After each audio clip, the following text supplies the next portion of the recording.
अस्सलाम वालेकुम। ओके जी, आज हमने पेपर डिस्कस करना था ओ लेवल 4024 मई जून 2022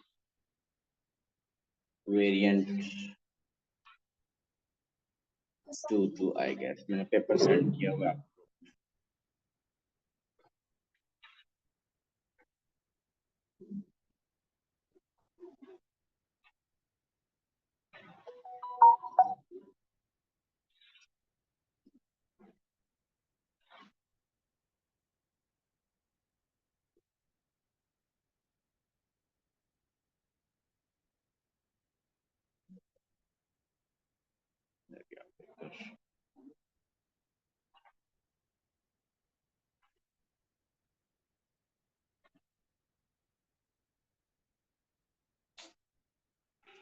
जी बताइए प्रॉब्लम्स। पेपर सबने अटेम्प्ट किया?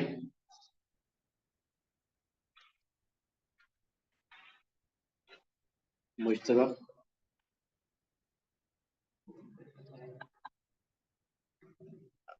अरीशा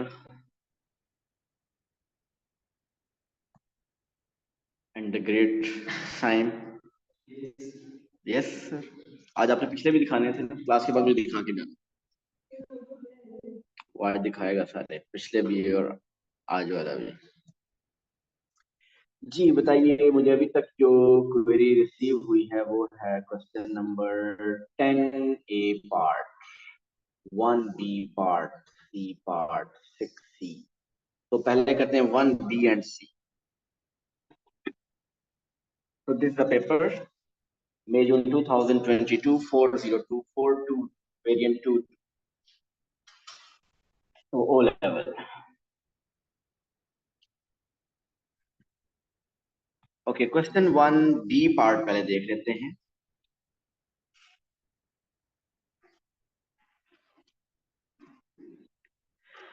ओके जी, cost of posting a letter is 96 cents। 15% discount when monthly postage is more than $1,000। Company A posts 1,200 letters in 1 month. Company B posts fewer letters than Company A in the same month. Company A and Company B each pay the same amount to post their letters that month। Find the number of letters Company B posts in that month। देखिए, company ए के बारे में बताया कि उसने 1200 letter post किए। अगर उसने 1200 लेटर पोस्ट किए तो उसकी टोटल कॉस्ट कितनी बनी? 1200 मल्टीप्लाई बाय 96 सेंट्स। बताइए क्या बनता है?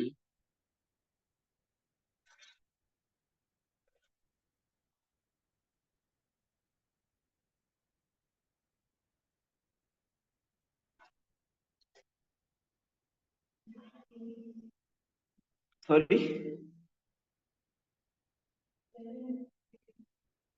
115200 सेंट्स, ऐसे ही है।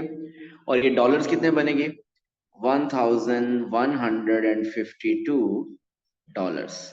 अब ये अमाउंट 1000 से ज्यादा है ना, और उसने कहा था जब अमाउंट 1000 से ज्यादा होगी उस वक्त 15% डिस्काउंट मिलेगा। तो इसका मतलब कंपनी ए को 15% डिस्काउंट मिलेगा। सो 15% डिस्काउंट, सो 15%, 15/100 इंटू 1152। बताइए डिस्काउंट कितना बना? 11, ये 15% और 1152 करें। सॉरी सॉरी, क्या नंबर आया? 172.8 डॉलर। सो इतना उनको डिस्काउंट मिला है। सो इसका मतलब उन्होंने पे कितना किया होगा? कंपनी ए पेड, क्योंकि उनकी अमाउंट बनी थी 1152, उनको डिस्काउंट मिला 172.8 डॉलर का। तो फिर उसने माइनस करके पता चलेगा कि वो पे कितना कर रहे हैं। सो 909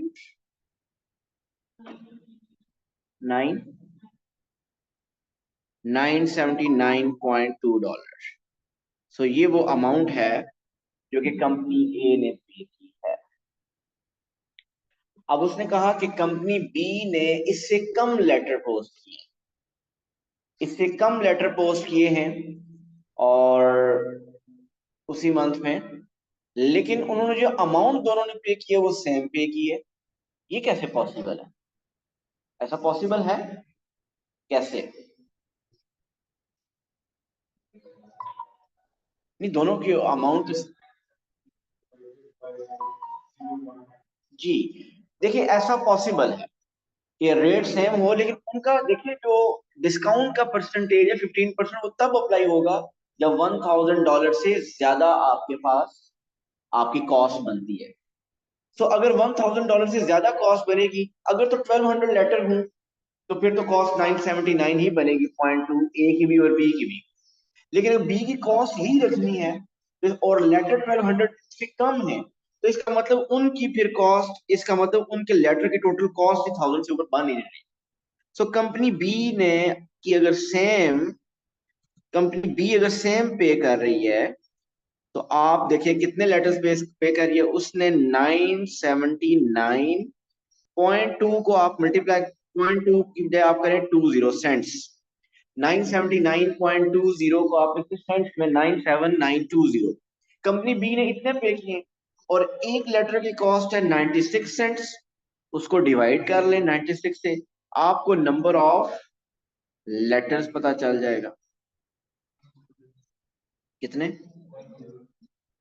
102, 1020। तो इसका मतलब कि कंपनी बी 1020 लेटर्स पोस्ट करेगी। अब ये लेटर्स देखें, अगर 1200 से कम भी है, उससे ज्यादा कम है। और आई होप जिससे भी ये पूछा था क्वेश्चन बी पार्ट क्लियर है। एक के लेटर कम है, दूसरे के लेटर ज्यादा है और टोटल अमाउंट दोनों की सेम बन रही है। ये कैसे पॉसिबल है ना यहाँ पे इस केस में? ऐसा क्यों पॉसिबल है इधर? उसकी रीजन ये कि ए की अमाउंट 1000 से ज्यादा हो जाती है, और जब अमाउंट 1000 से ज्यादा हो जाती है तो फिर वो इस कैटेगरी में आ जाता है कि उसको 15% डिस्काउंट मिलेगा। और बी जो है वो उसकी अमाउंट $1000 से ज्यादा नहीं होगी, उसकी अमाउंट $979.2 है। ओके, ये था क्वेश्चन 1 बी पार्ट जिन्होंने कहा है, और आप क्वेश्चन 1 सी पार्ट भी जहरा ने कहा हुआ है।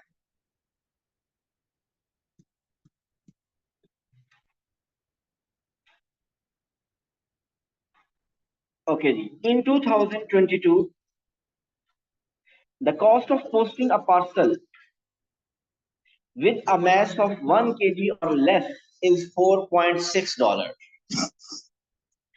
The cost of posting a parcel जिसका mass 1 kg या उससे कम है वो है $4.6.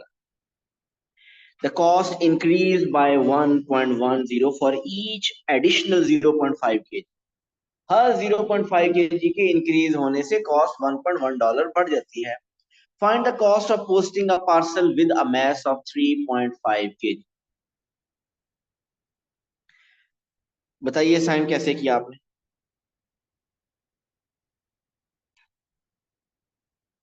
जहाँ किया वहीं से देख के बता दें।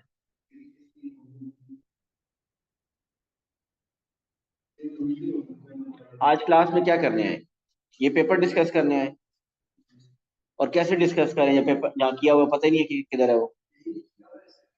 मैंने कब कहा नहीं किया हुआ? मैंने कहा डिस्कस क्या करने आए यहाँ पे? वो पेपर जिस पे किया वो पेपर ही नहीं साथ लेके आए। ये डेली का यही काम है आपका, जो जिस पे पेपर आप करते हैं वो कॉपी आपके पास।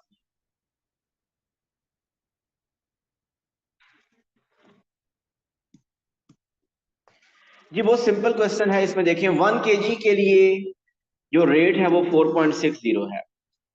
देखिए 1 kg और उससे लेस के लिए रेट है 4.60। अब वो कह रहा है कि 1 kg से जब भी आपका अमाउंट 0.5 kg इंक्रीज हो जाएगी, आप मुझे बताइए अगर ये 1.5 kg हो जाता है तो फिर अमाउंट कितनी हो जाएगी? 1.10 इसमें ऐड हो जाएगा। वैसे मैं इसको मैन्युअली यूं कर सकता हूँ, लेकिन डायरेक्ट भी किया जा सकता है, मैं डायरेक्ट भी करके बताऊंगा। तो आप बताइए 1.5 केजी की अमाउंट कितनी होगी? इसमें 1.1 ऐड करेंगे तो 5.7 बन जाएगा। इसमें 0.5 और ऐड कर दें, मीन 2 केजी कर दें, तो फिर 1.1 ऐड हो जाएगा, तो ये 6.80 बन जाएगा। फिर इसमें 0.5 केजी ऐड करें, मीन 2.5 केजी कर दें, फिर 1.1 ऐड हो जाएगा, 7.9 बन जाएगा। फिर 0.5 केजी ऐड होने से 3 केजी हो जाएगा, और प्राइस में 7.90 में अगर 1.10 ऐड करें तो वो 9 बन जाएगी, $9। और फिर 0.5 और ऐड करें तो 9 में 1.1 ऐड करें तो वो 10.1 बन जाएगी। तो आपकी cost of posting a parcel जिसका मैथ 3.5 केजी होगा, इट विल बी $10.10। और डायरेक्ट भी हो सकता था कि अगर आप करते 4.60 में ऐड करना है, ओरिजिनल अमाउंट 1 केजी के लिए 4.6 है, और उसके ऊपर 1 केजी के बाद 3.5 केजीज तक जाने के लिए कितने 0.5 केजीज हैं? 5। सो 5 मल्टीप्लाई बाय 1.10, सो इनको भी ऐड करेंगे तो 4.6 प्लस 5.5 इज 10.1। ऐसे ही बिल्कुल ये मेथड एक्चुअली यही है। वो जिसको नहीं समझ आ रही है मेथड, तो वो मैंने अलग स्टेप बाय स्टेप करवा दी है। सो ये था सी पार्ट। इसके बाद 4C सेकंड, बताइए 4C सेकंड से पहले कोई है? 4C सेकंड, 1D भी करूं? 1D, the cost of posting parcels increased by 7.2%. After the increase, the cost of posting a parcel is 13.4. Calculate the original cost. Mistake क्या करते हैं हम इसमें, कल भी जिस तरह बात की थी कि हम 7.2% ऑफ 13.4 कर लेते हैं और फिर ऐड या सब्ट्रैक्ट करते हैं, जो कि बिल्कुल गलत है।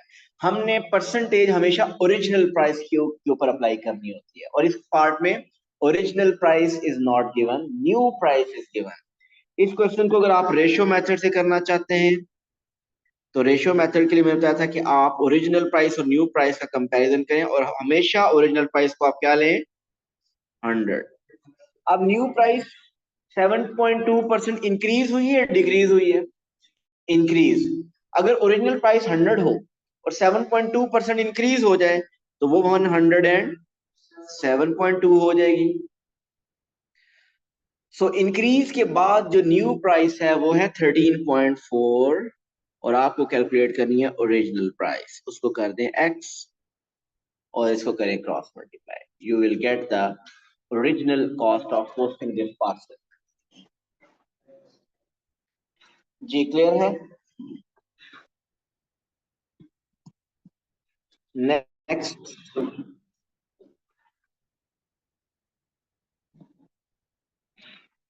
जी 4C किसी ने कहा था, I think 4C second part कहा है।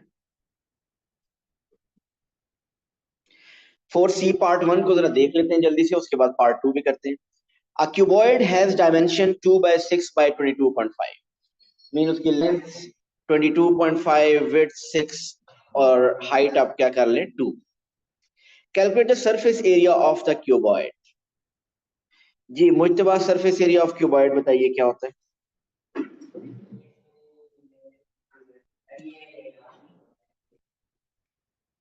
कब याद करेंगे?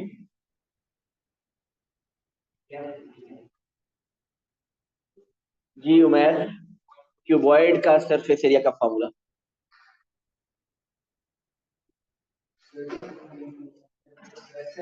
वैसे ही बताएंगे।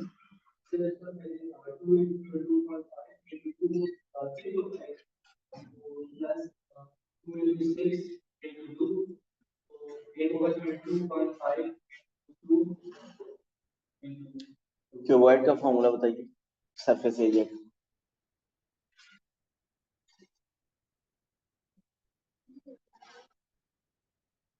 जी रमीशा। बहुत अफसोस है।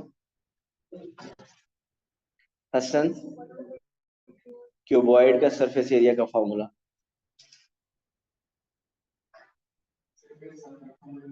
मीन इससे इजी फॉर्मूला कोई नहीं होगा। मीन ये वैसे 6 5 6 से स्टार्ट हो जाता है।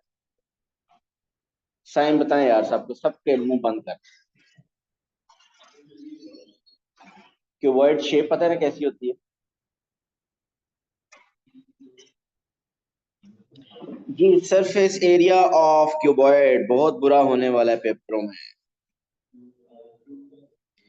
2LB plus 2LH plus 2BH।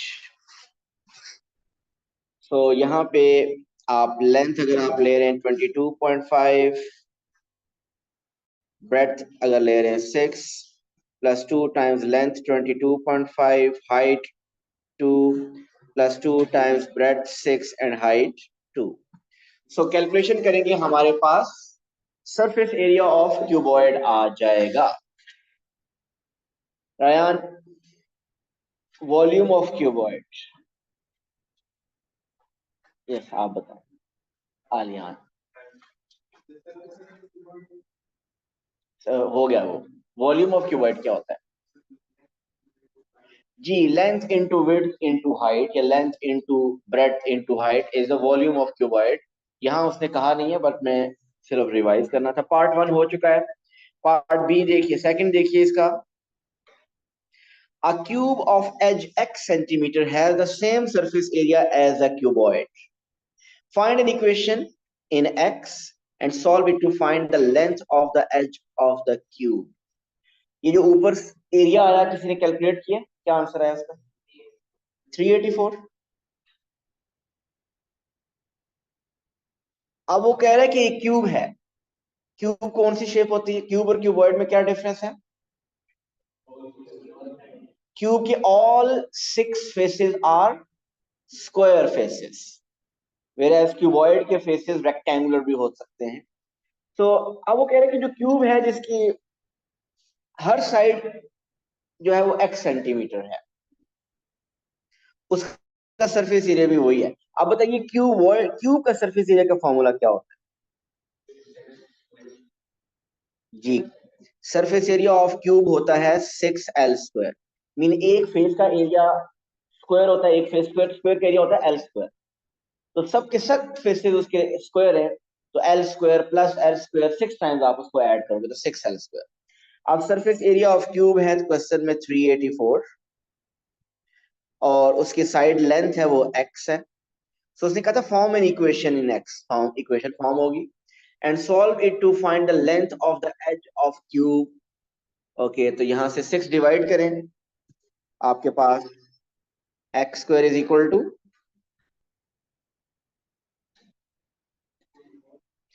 64 और x इज, जब भी हम स्क्वायर रूट लेते हैं हम प्लस माइनस लिखते हैं। यहां जब मैंने स्क्वायर रूट लिया तो प्लस माइनस नहीं लिखा। क्यों?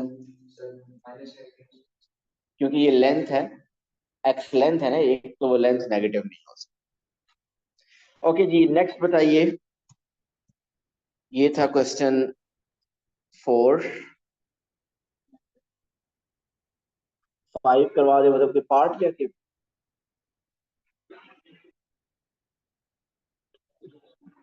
5 में कुछ लगता तो नहीं है मसला, लेकिन चलें देखते हैं। A group of students each complete a puzzle. The table shows the time t seconds each student took to complete the puzzle. Find the number of students who took 2 minutes 20 seconds or less. 2 minutes or 20 seconds or less to complete the puzzle. आप अगर वो question देखिए, उसमें उसने question में लिखा हुआ है a group of students each complete a puzzle. The table shows the time seconds each student took to complete the puzzle. ये जो टाइम गिवन है ये सेकंड्स में गिवन है। 80 सेकंड से 120 सेकंड, 120 सेकंड से 140 सेकंड एंड सो ऑन। आप बताइए 2 मिनट 20 सेकंड कितने सेकंड्स बनते हैं? सो आपसे वो पूछ रहा है basically, find the number of students who took 140 seconds or less so 140 seconds और लेस में कितने स्टूडेंट्स हैं? 26 plus 39, which is 26 plus 13, which is 39. Calculate an estimate of mean time taken in seconds to complete the puzzle. Mean का formula बताइए Mujtaba, mean का formula.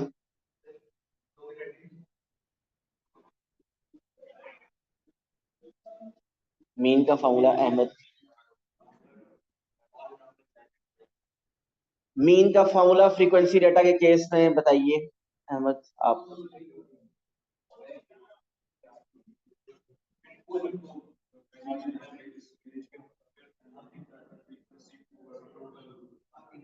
Good.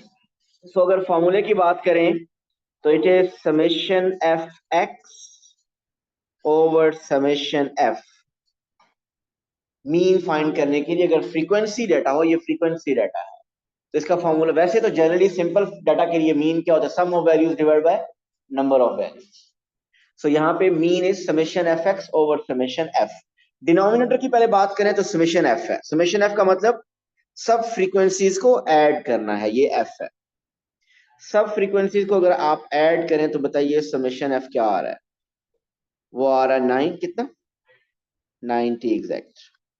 ये तो summation F आ गया। सो आपका मीन में डिनोमिनेटर का मसला नहीं है, वो आपने फाइंड कर लिया है, इट इज 90।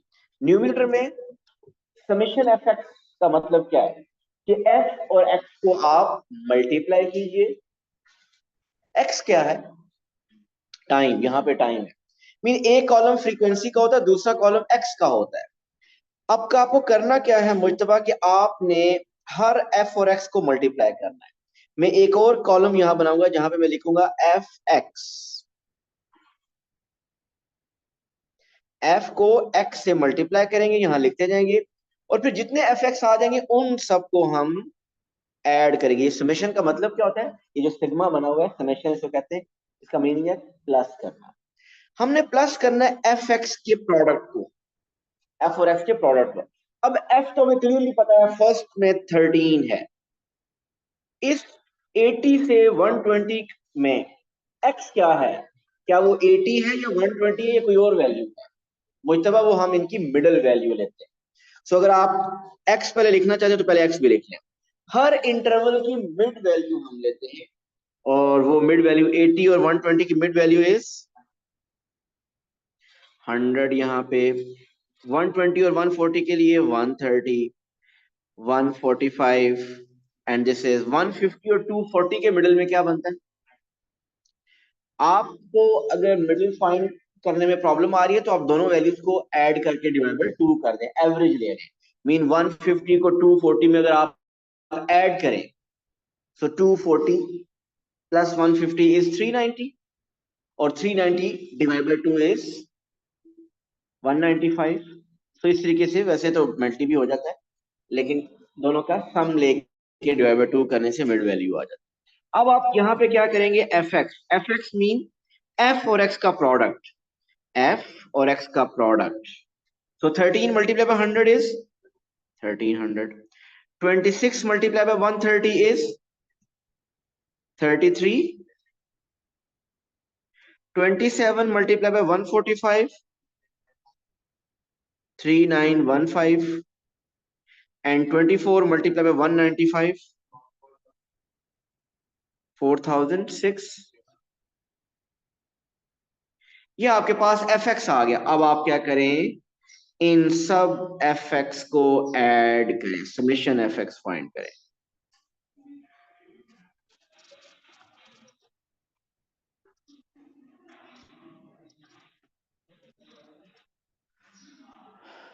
$16,000 क्या आ रहा है? को ऐड, सॉरी,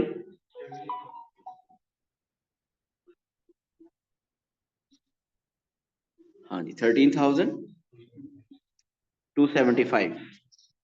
सो आपका समेशन एफ एक्स आ गया 13,275। सो इसको अब आप 90 से डिवाइड कर दें, आपका एस्टिमेट ऑफ मीन आ जाएगा 147.5। ये इसने कहा था एस्टिमेट करें मीन। क्या हमने मीन एक्यूरेट फाइंड किया या एस्टिमेट किया है? कैसे पता चल रहा है एस्टिमेट किया? क्योंकि हमें जो फ्रीक्वेंसी बताते हैं वो 13, वो किसकी थी? 80 से लेकर 120 तक। 80 से लेकर 120 तक कितनी वैल्यूज है? 13 वैल्यूज है। 80 से लेकर 120 तक 13 वैल्यूज। अब वो 13 वैल्यूज हो सकता है कि सारी की सारी 80 हो, 81 81 81 हो। वो सारी की सारी 100 भी हो सकती हैं। उनमें से कुछ 95, कुछ 100, कुछ 105 भी हो सकती है। हमें नहीं पता वो एग्जैक्टली वैल्यूज क्या है। तो हमने एक एस्टिमेट कर लिया, हमने उनकी मिड वैल्यू ली। हमने वो सारी मिड वैल्यूज ले ली, तो उसके मुताबिक ये एस्टिमेट थी, ये एक्यूरेट थी। तो एस्टिमेट करना हो तो ये फॉर्मूला आपका क्या है मीन का? और ये हर दफा क्वेश्चन पेपर में आएगा 3 या 4 मार्क्स का। सो समेशन फॉर्मूला है मीन का, summation F X over summation F. Mean normally O level में ये 3 मार्क्स का आता है, और आईजीसीएसई में ये 4 और समटाइम्स 5 मार्क्स का भी आता है। और ये एक इजी क्वेश्चन है। जी नेक्स्ट बताइए।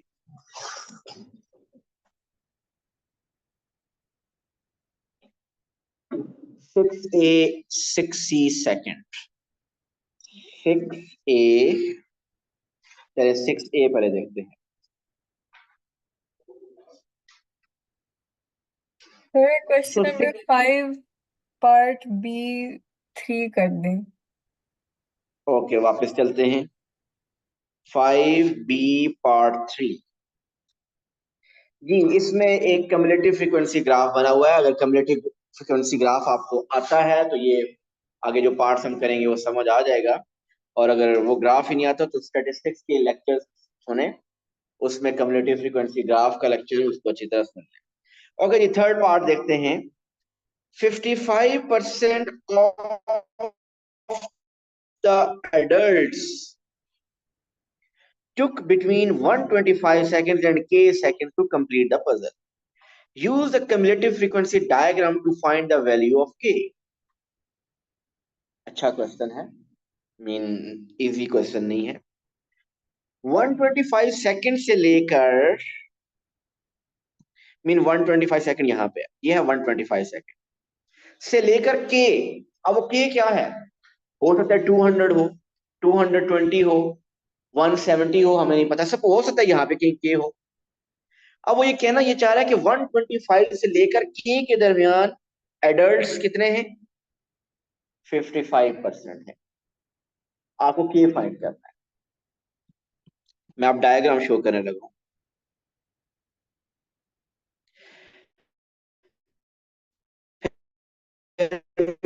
रिपीट करता हूं, ये है 125।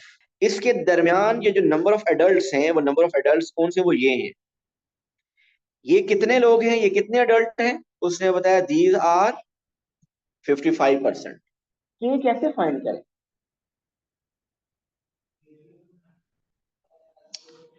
जी जरा आप देखिएगा। आप ऐसा चेक करें कि 125 के अगेंस्ट पहले नंबर देखें क्या आ रहा है। 125 के अगेंस्ट ये है ना 125। इसके अगेंस्ट नंबर बन रहा है यहाँ पे, इट इज 19 या 18। ये 2 का स्केल है। ये ईच स्मॉल डिवीजन 2 की है।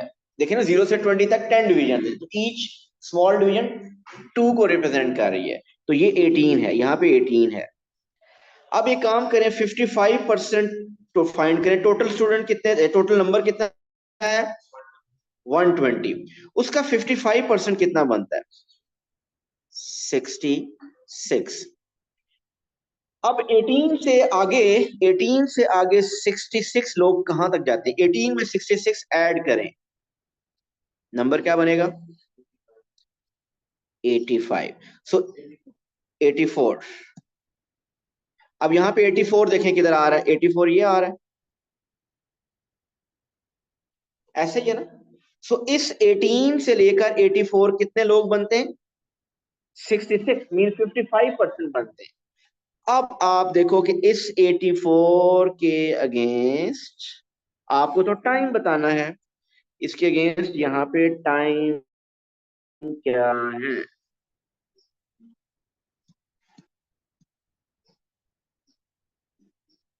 84 मैंने सही नहीं लिया, 84 गलत लिया है। आप लोग भी नहीं बोल रहे। 2 का स्केल है ना, 82 84, 84 तो यहाँ कहीं आएगा, ऐसा ही है। 2 डिवीजन के बाद 84 आ जाएगा। सो 84 यहाँ पे है और 84 अगर यहाँ है तो इसके अगेंस्ट आप चेक कीजिए टाइम क्या है।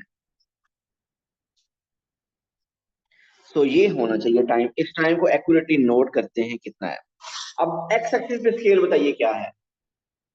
10 डिवीजन के अंदर 50 आ रहा है, 50 का स्केल बन रहा है। तो एक स्मॉल डिवीजन कितने की बनी, 5 की। एक स्मॉल डिवीजन 5 की बन रही है। मीन अगर ये 50 है तो 55 60 65 70 75 80 85 90 95 100। so each small division is of 5 units. so 200 205 210 and 215। so यहाँ नंबर क्या आ रहा है, 215। so what is k? k is 215। देखिए उसने ये कहा था, मैं दोबारा क्वेश्चन को थोड़ा सा रिव्यू करता हूँ कि 125 से लेकर 125 से लेकर के तक कितने स्टूडेंट्स हैं, दे आर 55%। हमने 55% देखा तो वो 66 बनता है। मीन 18 से लेकर आगे 66 बन रहा था 84 पे। सो 18 से लेकर 84 कितने बनते हैं, 55% बनते हैं। तो उसके अगेंस्ट जो टाइम बनता है वो एक 125 है जो गिवन था और दूसरा टाइम बनता है 215। तो 125 से 215 के दरमियान 55% स्टूडेंट, और वो 215 इज बेसिकली के। जी मरियम, क्लियर है ये? जी सर। ओके, नेक्स्ट आते हैं क्वेश्चन 6 की तरफ। जोया ने कहा था 6 part A. On the grid draw the line x plus 2y is equal to 7। ये एक स्ट्रेट लाइन है ना, लीनियर इक्वेशन का ग्राफ, लीनियर इक्वेशन तो लीनियर इक्वेशन ड्रॉ करनी है और एक्यूरेट ड्रॉ करनी है। वैसे तो मेंटली भी एक्यूरेट ड्रॉ की जा सकती है, लेकिन इसके लिए मैंने आपको क्या बताया था कि आप एक छोटा सा टेबल बना लें, उसमें अपनी मर्जी से कोई सी 3 वैल्यूज लें। कौन सी 3 वैल्यूज लेना चाहते हैं, 0 1 2 ले लेते हैं। इस इक्वेशन में x में 0 पुट कीजिए, 3.5 एक्यूरेट। हम तो कोशिश करें डेसिमल वैल्यू ना आए, 0 को नहीं लेते। फिर 1 के अगेंस्ट बताइए क्या आ रहा है 1 पुट करने से। अगर x में 1 पुट करें तो 1 उधर जाएगा तो 7 - 1 इज 6, 6 डिवाइड बाई 2 इज 3। सो इसके अगेंस्ट आ गया 3। 2 से भी आपका डेसिमल में आएगा, आप ऐसा करें 3 चेक करें, 3 पुट करें, इसमें 3 पुट करें, 7 - 3 is 4, 4 divide by 2 is 2। Okay next क्या पुट करूं भाई, एक और वैल्यू चाहिए मुझे, 5 पुट कर लें। हम डेसिमल कर सकते हैं लेकिन वो डेसिमल थोड़ा सा डाउट हो जाए कि वो एक्यूरेट है या नहीं। यहाँ पे इंटीजर वैल्यूज अगर आए तो वो ज्यादा बेहतर। अगर मैं 5 पुट करूं यहाँ पे, x में 5 पुट करें तो 5 उधर जाएगा, सब्ट्रैक्ट हो जाएगा, 7 - 5 इज 2, 2 डिवाइड बाई 2 इज 1। तो ये आ रहा है 1। तो पॉइंट्स आपको मिल गए x1 3। ये प्लॉट करते हैं 1 3 x1 y3, एक पॉइंट ये है, x3 y2, x3 y2 दूसरा ये पॉइंट है, और तीसरा x5 y1 चौथा ये पॉइंट है। आप इन तीनों पॉइंट्स को ज्वाइन करें और एक स्ट्रेट लाइन बन जाएगी।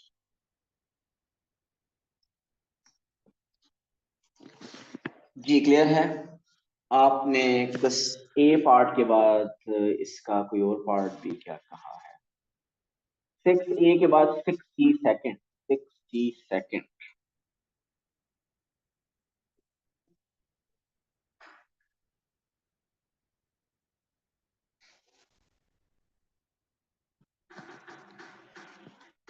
Okay C, the region R is defined by these three inequalities, y is less than equal to x plus 2, x plus 2y is greater than equal to 7, x is less than equal to 5. Shade and label the region. The point z is in the region. The x coordinate of y coordinate of the point z are both integers. किसी ने hard copy के ऊपर ये part किया हुआ है, part 1 सी का part 1 वगैरह, जोया, मरियम, जहरा, या किसी ने भी अगर किया हुआ है,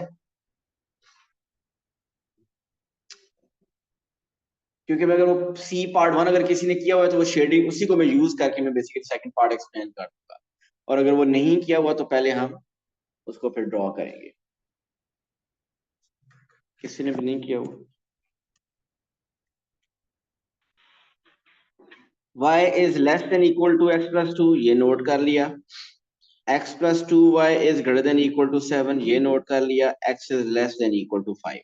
ये देखिएगा, मैं अभी दोबारा ये पेज शो नहीं करूंगा, मैं आपको ये पार्ट 1 पहले shade and label the region R करना है उसकी पिछली डायग्राम के ऊपर, और फिर ये सेकंड पार्ट में उस वक्त आपको बताऊंगा कैसे करना है। So let's go back.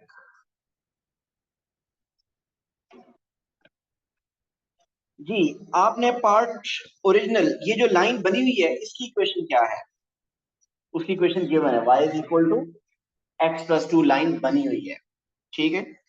y is equal to x plus 2 draw हुई हुई है, और अभी पार्ट ए में आपने x plus 2 y is equal to 7 भी ड्रॉ की थी, वो मैं आपको दोबारा शो करता हूँ। वो कुछ ऐसी लाइन थी,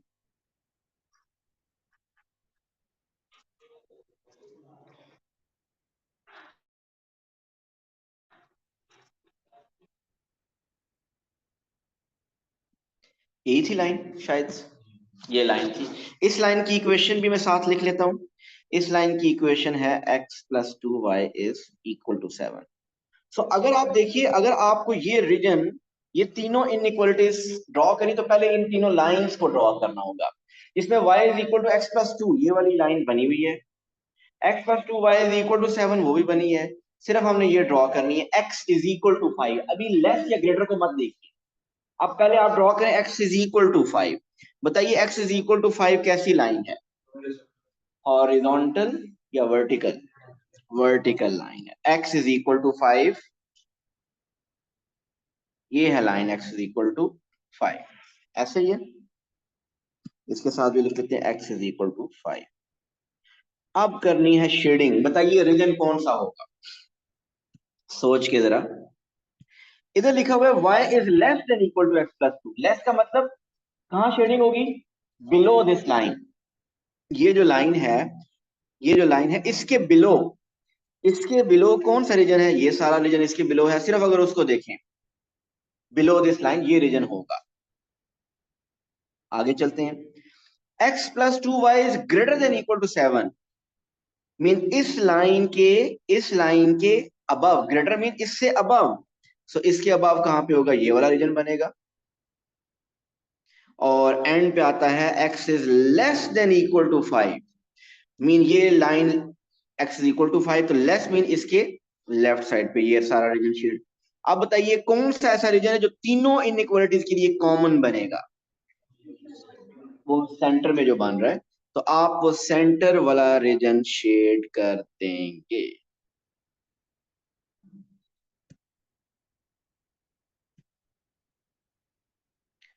सो ये रीजन शेड हो जाएगा। जरूरी नहीं है, हर दफा जरूरी नहीं है, इस दफा आ रहा है लेकिन हर दफा जरूरी नहीं है। आप इसको लेड पेंसिल से शेड कर देंगे, ये रीजन शेड हो जाएगा सारा। ठीक हो गया भाई। अब जो इसका नेक्स्ट पार्ट था जिसके लिए जोया ने या बाकी लोग पूछ रहे हैं, अब मैं ये डायग्राम चेंज नहीं करना चाह रहा, इसलिए मैं नेक्स्ट पेज पे नहीं जा रहा, मैं वैसे ही जैसे क्वेश्चन पढ़ के आपको बता देता हूँ। जरा क्वेश्चन सुनिएगा, ये था 60। आपके पास भी पेपर है, आप उधर से देख सकते हैं क्वेश्चन। अच्छा जी, सेकंड पार्ट है द, अच्छा ये इसको लेबल करना था रीजन आर, ये सारा रीजन आर है, ये रीजन आर लेबल करते कि this is the region R, इसको शेड करना था और लेबल करना था region are.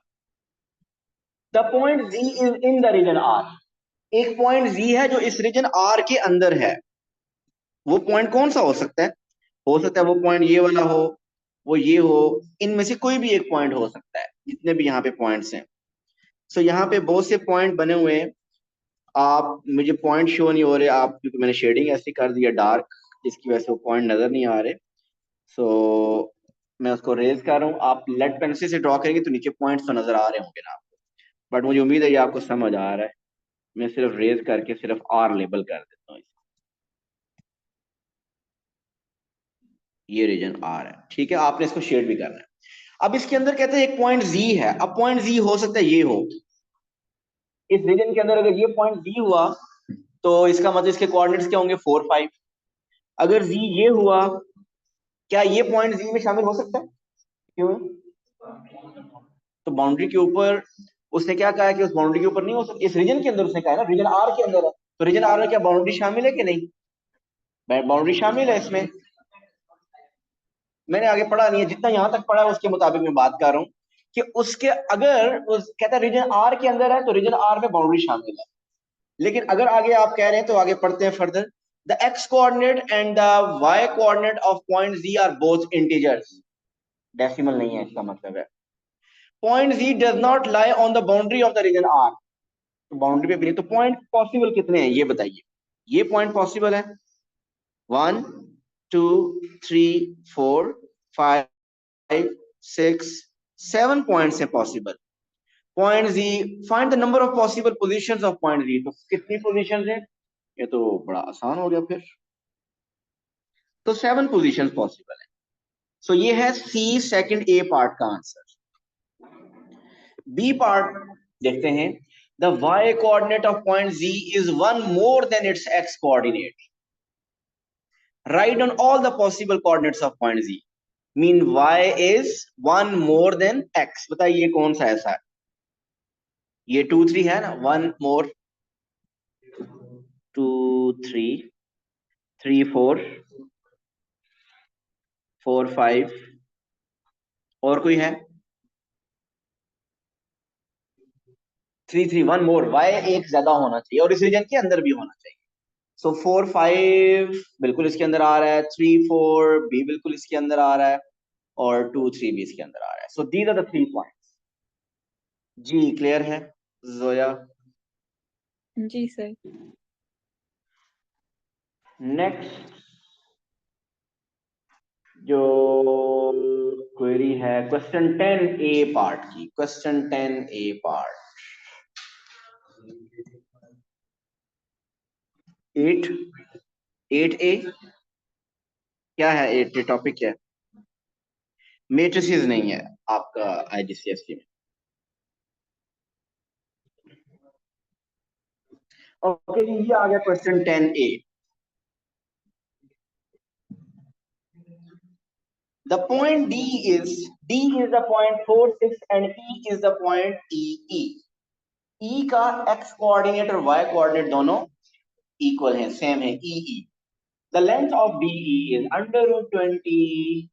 Find an equation in E and solve it to find the possible coordinates of E. ये अब हो जाना चाहिए, कल हमने इसका एक क्वेश्चन किया था अगर आपको याद हो, जिस पे बड़ी धूम मची थी, और एंड पे फिर हमने फाइनली साइन से पूछा था डिस्टेंस फार्मूला, और उन्होंने भी नहीं बताया था, और आज बता सकते हैं, कल हमने याद कर लिया जी साइन।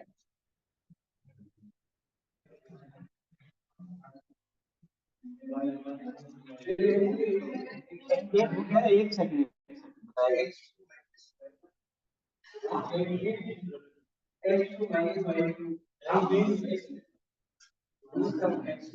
बताने तो कितना गलत आता है, ये देखते हैं कितनी करेक्शन करेंगे आप लोग हर जगह।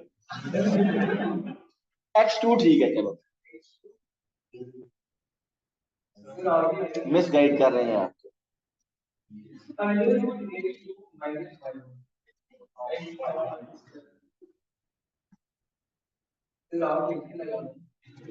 मैंने तो कल भी लिखा था जी, डिस्टेंस फार्मूला इसलिए हम यूज करेंगे कि क्वेश्चन में लेंथ गिवन है, डिस्टेंस गिवन, और कोऑर्डिनेट्स की बात कर रहे हैं। सो डिस्टेंस फार्मूला होता है √x2 - x1 whole square plus y2 - y1 whole square is equal to, ये डिस्टेंस का फॉर्मूला है।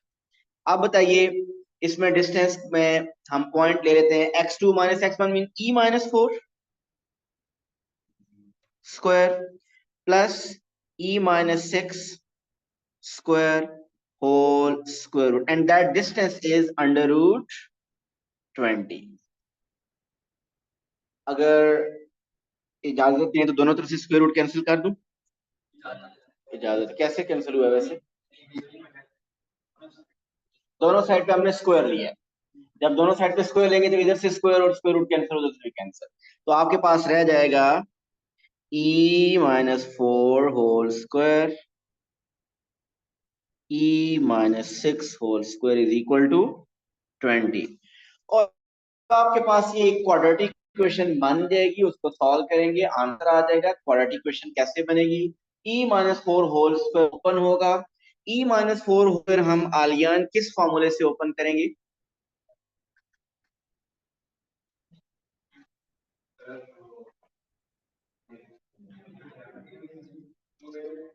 यस, a माइनस 2ab जी, a minus B whole square formula open होगा ना, वो क्या होता है? A square minus 2ab plus B square, तो यहाँ पे होगा e स्क्वायर माइनस 2ab। बताइए एंड रिजल्ट क्या बनेगा? माइनस 2, a क्या है e और b क्या है 4, तो ये क्या बन जाएगा?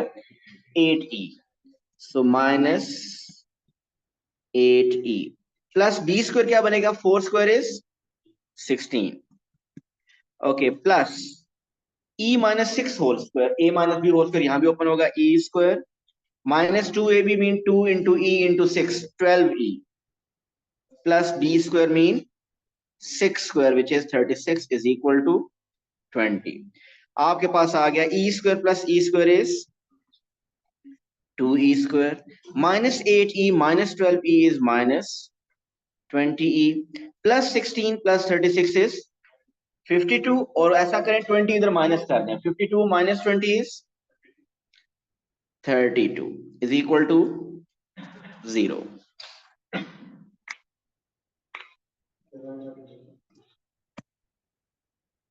आप इस कंप्लीट इक्वेशन को 2 से डिवाइड अगर कर दें तो आपके पास आ जाएगा e square minus 10e plus 16 is equal to 0। अब आप इस क्वाड्रेटिक इक्वेशन को सॉल्व करें बाय क्वाड्रेटिक फार्मूला, या अगर आपको लगता है फैक्टराइजेशन हो सकती है इसकी, बिल्कुल हो सकती है। फैक्टर्स कौन बताएगा भाई?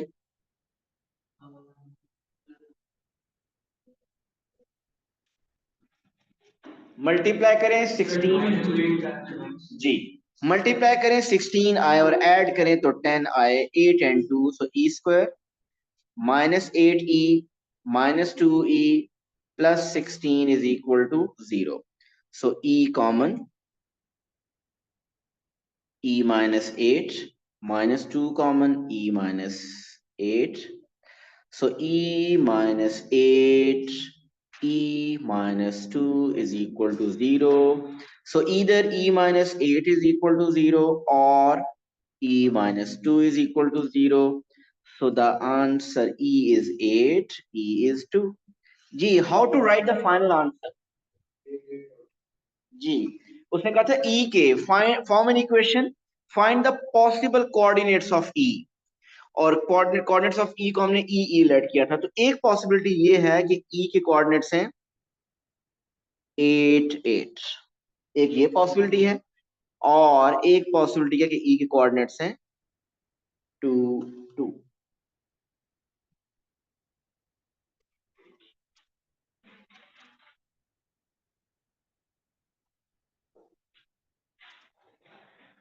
10a हो गया और Zahra is saying 10b, 10b भी कर लेते हैं।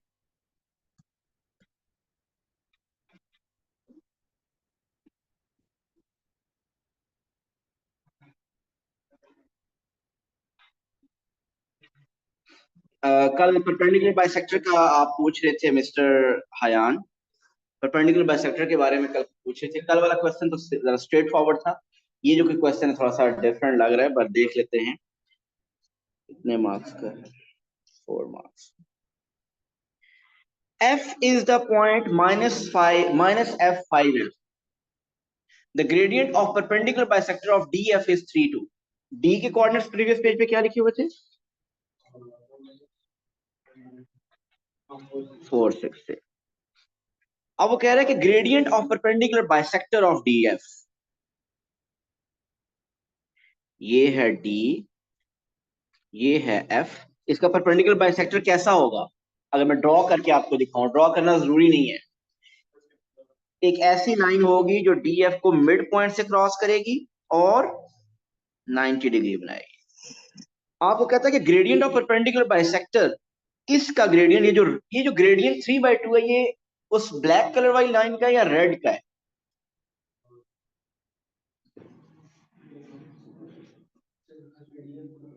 क्वेश्चन पढ़े ना, लिखा हुआ है। क्या ये ग्रेडियंट ऑफ डी एफ है या gradient of perpendicular bisector of D F है? जी, the gradient of the perpendicular bisector of D F, तो जो डी एफ का परपेंडिकुलर बाइसेक्टर वो पिंक कलर में, रेड कलर में शो हो रहा है, वो 3/2, इसका ग्रेडियंट है 3/2। क्या आप मुझे बता सकते हैं कि लाइन डी एफ का ग्रेडियंट क्या होगा? नेगेटिव रेसिप्रोकल, जब टू लाइंस परपेंडिकुलर होती हैं। ओके, पहले जब लाइंस पैरेलल होती हैं तो ग्रेडियंट्स इक्वल होते हैं, लेकिन अगर लाइंस परपेंडिकुलर हों तो उनके ग्रेडियंट्स नेगेटिव रेसिप्रोकल होते हैं। तो बताइए ग्रेडियंट ऑफ डी एफ क्या होगा? नेगेटिव रेसिप्रोकल, साइन चेंज और रेसिप्रोकल मीन -2/3। आपको डी एफ का ग्रेडियंट पता चल गया। अब आपको ग्रेडियंट क्या पता चल गया? ग्रेडियंट ऑफ डी एफ का फॉर्मूला, किसी भी ग्रेडियंट का फॉर्मूला होता है y2 - y1 over x2 - x1।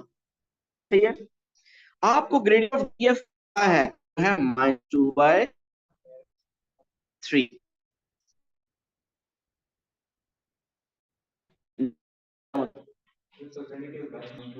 तो डायरेक्टली लिख दिया मैंने, वो मैं लिख दिया, वो मैं यूज करूंगा। देखिए अब मैं यूज करने लगूंगा। मुझे पता है डी के कोऑर्डिनेट्स ये हैं और एफ के कोऑर्डिनेट्स ये हैं, ये इस फॉर्मूले में यूज करूंगा, यहां से एफ आ जाएगा। सो y2 - y1 मीन, y में ले लेता हूं 6 को, mean 6 - 5f over 4 - f mean -f। ये मैंने कोऑर्डिनेट जो पुट किए हैं समझ आ रहे हैं? y2 - y1 over x2 - x1। तो अब आप कीजिए cross multiply, so cross multiply, so 4 into -2 is -8 plus -2f is equal to 6 times 3 18 minus 5 times 3 15f। जी बताइए, कोई मिस्टेक तो नहीं कर रहा ना? ठीक चल रहा है? सो -3 कहाँ पे?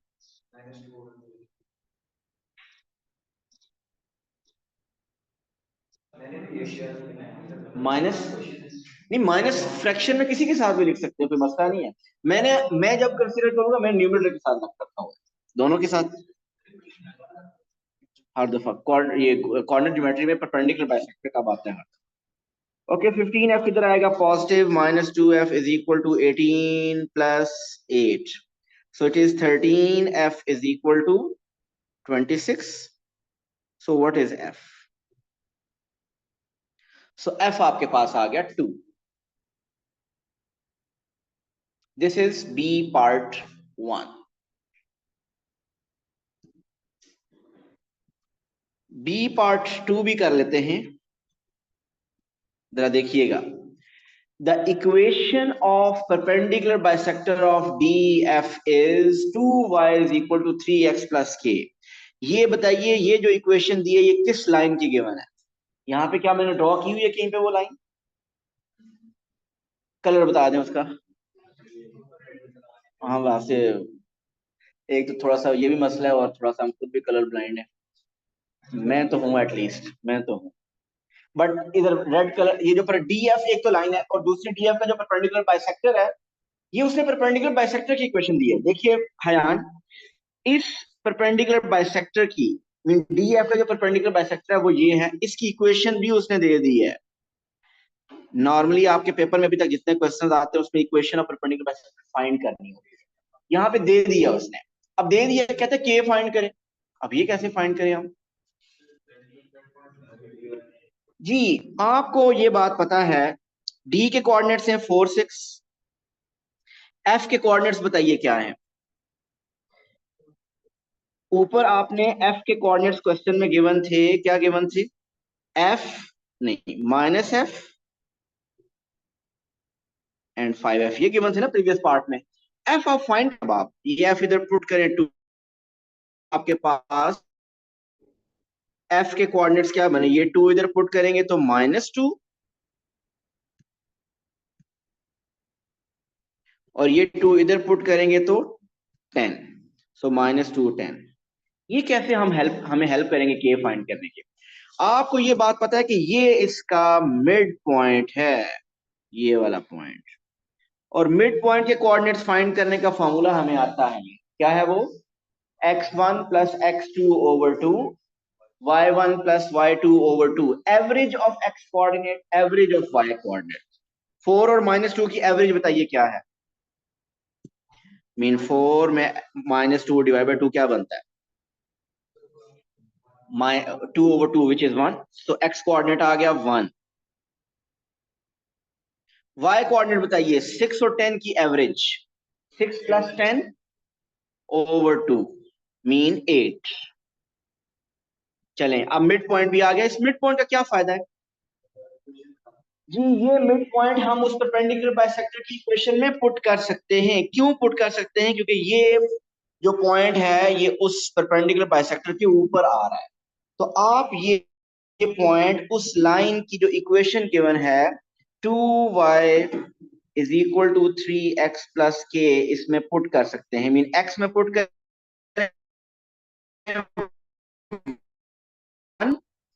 और y में 8। so what's the value of k? 8 times 2 16, 16 minus 3 is, so the value of k is 30। ये कौन सा वेरिएंट था 2022 का? 2 2। अब कल आपने 2 1 करना है, same O level, same O level, मई जून 2022, variant 2 1। Thank you so much, अल्लाह हाफ़िज़।